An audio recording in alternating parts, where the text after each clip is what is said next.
ঝামেলার মধ্যে থেকে ধর্ম থেকে মুক্তি লাভ, তাহলে সেটাই হচ্ছে তোমার সে পরীক্ষা হয়ে গেল, মুক্তি হয়ে গেল। ও তো পরীক্ষা হলো ঝামেলা থেকে সরে গেল। ভিতরে আছে যে অস্বচ্ছতা,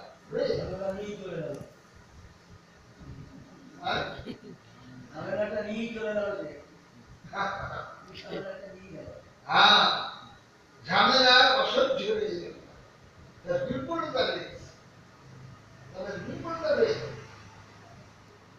কেননা সেটাকে সে ত্যাগও করতে পারে, সেটাকে হজম করতে পারে, এগুলোকে হজম করতে হবে,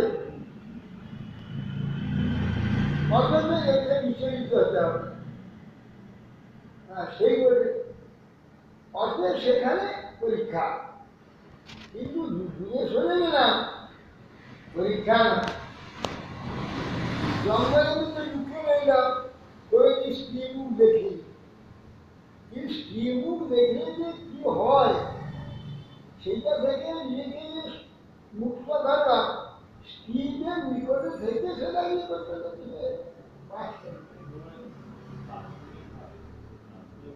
প্রাথমিক ভাবে তো ঠিক আছে,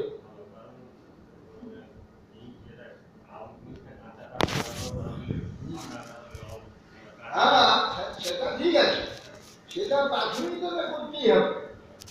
কিন্তু পরবর্তীকালে এইগুলো সংস্কার মধ্যে থেকেও এর বাইরে থাকতে পারবে না, যেখানে আমি সতর্ক একদম বাদ সুদের গোস্বামীকে জন্য পরীক্ষা জনকে বাড়িতে করছি,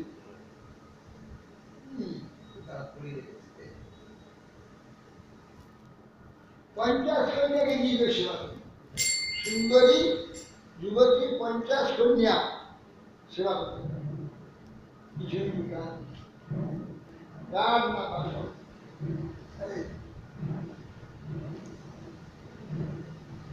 সেই জন্য বীর স্তুতি নিন্দা স্তুতির মূল, নিন্দা স্তুতি সব কিছু দুর্লভ, এইগুলো ফিরে যায় ফিল্ডে, ফিল্ডের বাইরে থেকে কতটা আমি এর থেকে মুক্ত সে নিজেই জানতে পারবে না, বলতে পারবে।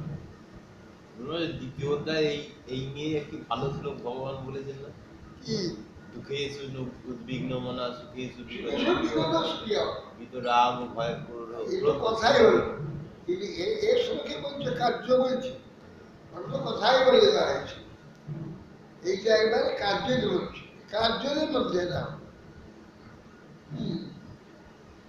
মানব মানুষ তুল্য শূন্য মিত্রাদি পক্ষে সর্বারম্ভ পরিত্যাগী গুণাতীত সংক্ষেপে সোজাসুজি গুণাতীত লক্ষণ এবার বুঝিয়েছে যে মান অপমানস তুল্য, সম্মান করলেও তার যে অবস্থা, অপমান করলেও সেই অবস্থা তুল্য।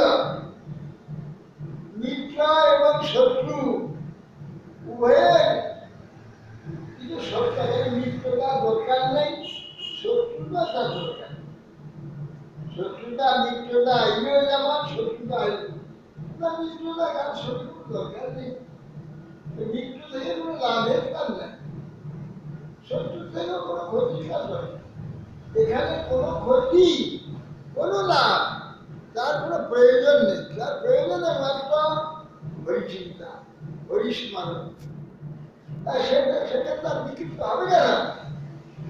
সর্ব আরম্ভ পরিত্যাগী, সে কোনো কিছু করে না, বাড়ি করবো গাড়ি করবো মুখ শুরু করে হাঁটা আকাশ অত তার কামনা নাই, চেষ্টা নেই, তার আরম্ভ করতে।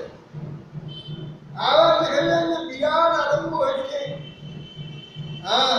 সে কিছু করে না, বলে যে তোমরা করো, লোক লেগে গেল বিশাল হচ্ছে, ওরা কিছু কিছু সর্বারম্ভ পরিত্যাগী। পুরী মাহাকে বলছে যে কেমন আছেন? যে আমি একটা বস্তা, বস্তাকে তুলে বসে দেয় না, সেরকম বসে আছে, রাস্তা আছে, আমি ধারে বসে। লোকে বলে পুরী মহারাজের মঠ, পুরী মহারাজের মঠ, পুরী মহারাজের মঠ। আমি তো কিছুই দেখি না। আমার মঠ কোথায়? আমি কিছুই দেখছি না, আমার মঠ কোথায়? আর লোকে বলে পুরী মহারাজের মঠ, পুরী মহারাজ। আমি তো কিছু দেখি না। এই সাধারণ ভগবান চাই গুণাতীত সবকে সর্ব আরম্ভ করবো, আমরা করবো হাজার বছর চেষ্টা, এসব যদি আসে কেউ যান প্রচুর প্রচুর টাকা দিয়ে দাও, কোটি কোটি টাকা হয়ে করে দাও। রঘুনাথ আর কৃষক দিয়ে 1,00,000 টাকা, সে কাজ 500 1,00,000 টাকা অনেকটা রাজা তো।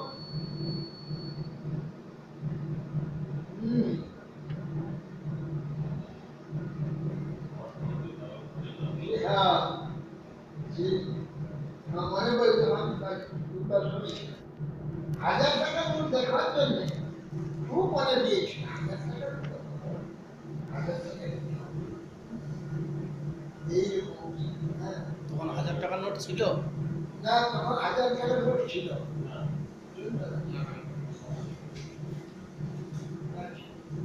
500 টাকা মনে হয়। না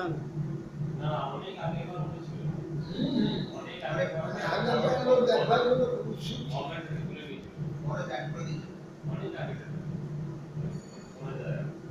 ওটাই 68-70 মাঞ্চ যোগবিচারেণ ভক্তি যোগেন সেবতে সগুণাং সমতি সমচিত্তিকাং ব্রহ্ম ভূয়ায় অকল্পতে।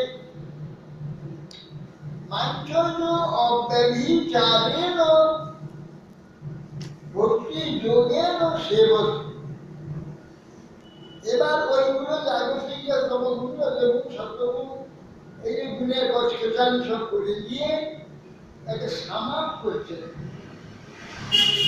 একটা ক্যালকুলেশনে আসছে, মানে সেটা সহজ করে অত ঝামেলার মধ্যে যে আমি কোনটা সত্যগুণ, কোনটা রজগুণ, কোনটা তমগুণ, তার কার্য, তার ভাবনা, এসব ঝামেলা বলে দিয়ে তারপর সেইটাকে একটা দেখে আসে, সহজ পন্থাতে নিয়ে করছে। মাঞ্চ অব্যভিচারেণ ভক্তি যোগেন সেবতে। অন্য কিছু দেখতে হবে না, অব্যভিচারে ভক্তি যদি আমার সেবা করো।